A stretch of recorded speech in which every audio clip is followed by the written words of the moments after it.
here talking with Didi, Ananada, Anuraga.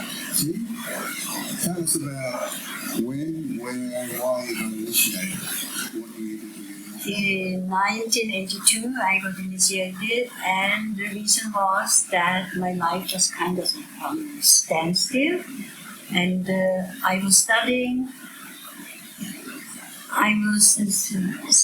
But I felt what I studied was empty, and my life was empty. And then I met an old friend that had been initiated, and she inspired me to go and to learn meditation. My acharya at that time was Ananada. Very good. And how long after getting initiated did you decide to become a Didi? I was Avtk for 1.5 years or 2 years, I forgot. Yeah. I was Avtk for a while in Sweden and in Iceland, and while I was Avtk, I got this strong pull to become a Didi, and it was really not me because I didn't want to be a Didi, but there was something that pulled my heart from inside. I could not resist. So what country were you born in? Norway. Yes. Okay, so then how long before, did you see Baba before you became a Didi? Yes, I did. When I was in 84, 85, that New Year, I went with a couple of friends to see Baba. At that time, he had stepped on a nail, so we were not able to see him until he just came for the DMS, and the DMS was in Tiljala. So it was kind of easy, you know. And the longing just to be with Baba, it is something pulling inside. It was so strong and so impossible to resist that I can say I almost just went along with that pull with closed eyes, because it was irresistible, and it's just like. Speaking to other Didi, have they had similar experiences, or do you think you were unique? I don't know. I guess it was unique for me. I have no idea how most Didi felt and why. I don't know. We don't know. But Interviewed a few workers, and they said they had to see before the journey by now. right. Right. I really didn't want. But this first time when I come to India, I went alone to Tiljala. I met Ananada just by chance in Calcutta. I didn't even know how to get to Tiljala. And so she put me on a rickshaw, and she strictly said, don't overpay, because you put the price up. But then when the rickshaw, came to Tiljala, and this old man, bones and so we reached Tiljala. I felt so pity at that time, just coming from Norway. It looks horrible. And so I did pay him extra. So then when I was arriving Tiljala and I went into Auntie's room, Ananda came back and she's scolding me, why you give this? And she was like really upset, and she made me cry. Then Auntie said, everybody go out. She wanted to talk with me alone, and she asked, why are you crying? And I told her out of nowhere, I don't want to become a Didi. and she told, so why not? I said, I will feel lonely. I don't want to be alone. And then she said, okay, but then you don't need to become a Didi. You can marry, and she said Japanese, Korean, European. And so she made me laugh. And but the thing is that somehow unconsciously I know that Baba has chosen me to become a Didi quite a while before I did become one. Because this time I was just a new Margi, and I didn't even plan to be an Avtk. Where did you do your Chinese? Yes. What was that like? Oh, it was wonderful. I felt. Give me a day, sort of. Give me a day. So waking up about 4:15 in the morning with yoga, taking bath, and then we have kirtan and meditation actually for 1.5 hours in the morning, and then we would have flag ceremony, and and breakfast around 8 o'clock. And then much of the time in between meditation we spent making things or selling door to door, because much of our training was being out in Swedish cities, selling wedding lamps, Christmas cards, and other things. Okay, and tell us about your first meeting with Baba. Okay, that was when I was new Margie, and I went with two friends. We traveled around in India a bit, and finally they wanted to go to some concert, but I just felt this pull of going to see Baba. It was so strong. So I left them and I went alone to Tinchala, and because Baba had just stepped on a nail, and so he was not there. So the first days I just spent in Tinchala with Margis from all over the world, and I went with some Margi to visit Mother Teresa's home. Baba only came on the first day of the yes. I had kind of an enormous experience because I was doing meditation. I heard everybody calling the Baba key. I didn't know that means that no Baba is coming in the tent, but I had this powerful experience of being a very tiny dot in this universe, and it's like it was kind of a very spiritual experience.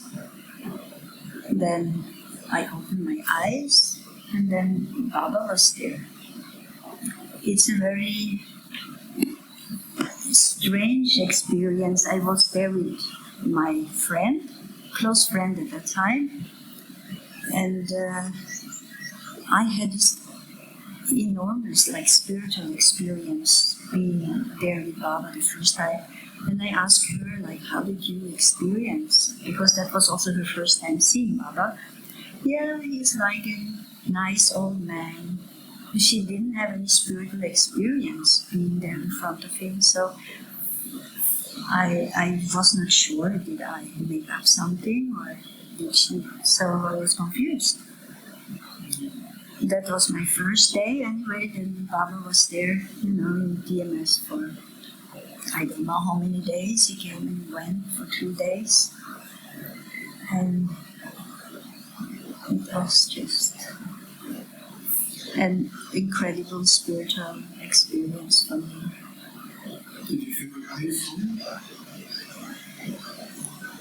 I don't remember at that moment, but I remember other times that, yes, it was very peaceful. Yes.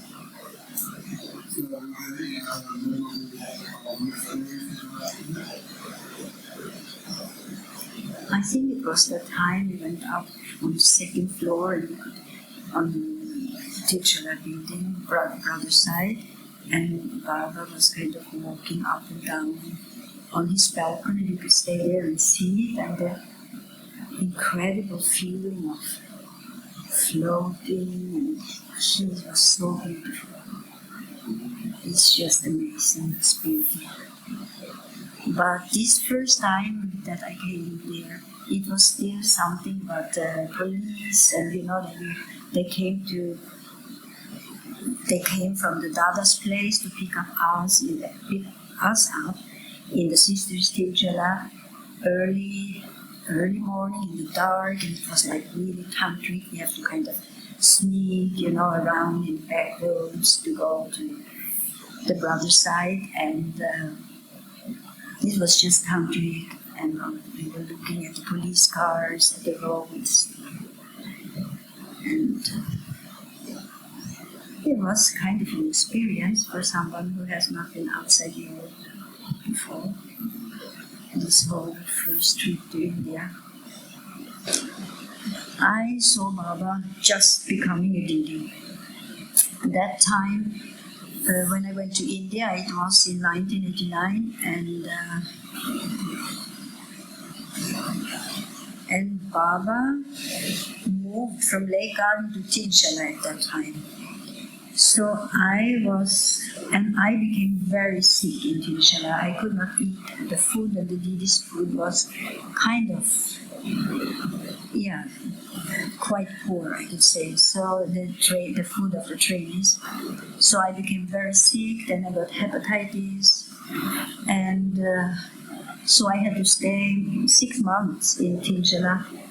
And I think at that time I felt that one Didi after the other became Didi, and I had to wait so long. And now I'm so happy that I had that 6 months with Baba, because there were almost 6 months, because I could go for his Dharma Chakra every Sunday, and I went every morning, every evening to see him when he come down from meeting down the stairs. So I got a lot of Baba, and that was my grace, I guess. That's it. Yeah. And then Baba announced Master Unit. So he announced something like, okay, this is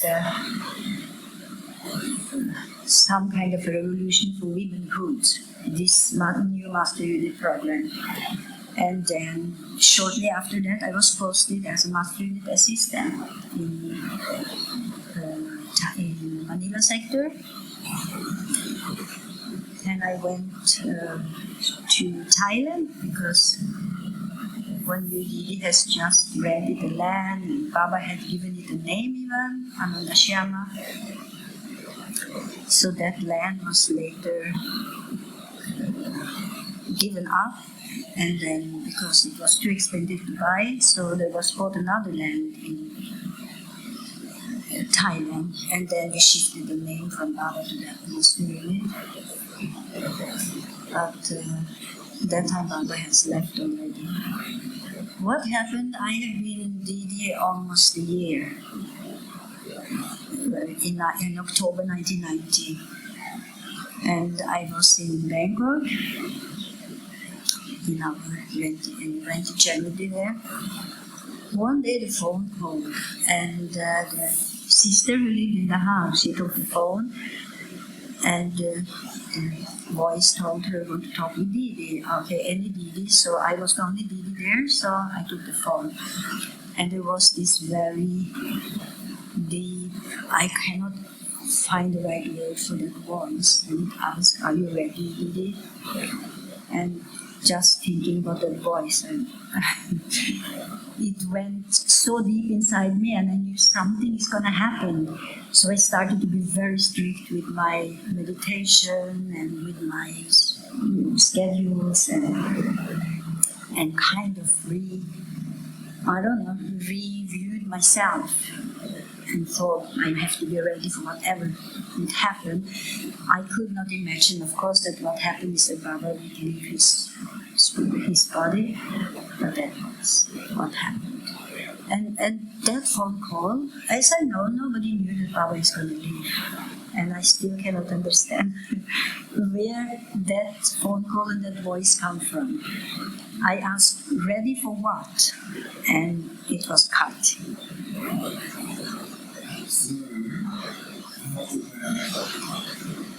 And so I had to go to India to see Baba, but I had overstayed my visa, so I had so many problems, but somehow I was able to get out of there in the last moment, go to Tinshala, and I thought, seeing Baba's body laying in that glass, I worried about my reaction.